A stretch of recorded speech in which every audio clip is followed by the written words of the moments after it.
Hæ Kristján, sárt tap ætlaði að gera mér í Hugalund á móti Noregi í dag.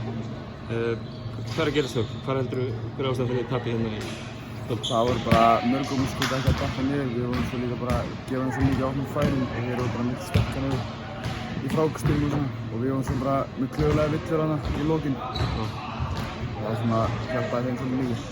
Þið virðist vera, ég meina þeir eru lendu undir strax í fyrsta leikluta en svona haldið í við þá. En náðu svo einhvern veginn svona smá tökum á þessu í fjórða leiklutunum og virðist alltaf að gera út þetta. Hvað fyrir úrskeiðis á loka minnundunum þegar leiklutum yfir? Við komum bara mjög þreyttir í leikinn.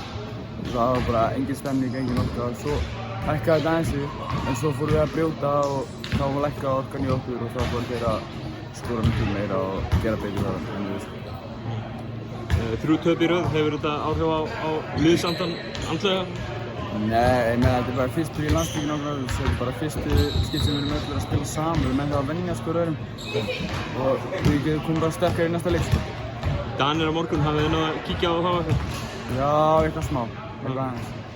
Við þurfum bara að halda árum að gera okkar sem við gerum best og þá ætti það að virka, vonandi.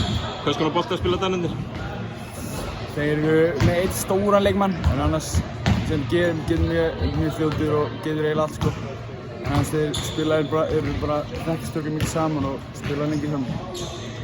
Ykkur hlakkar væntanlega til að fá að fara aftur út á gólfið? Já. Ekki?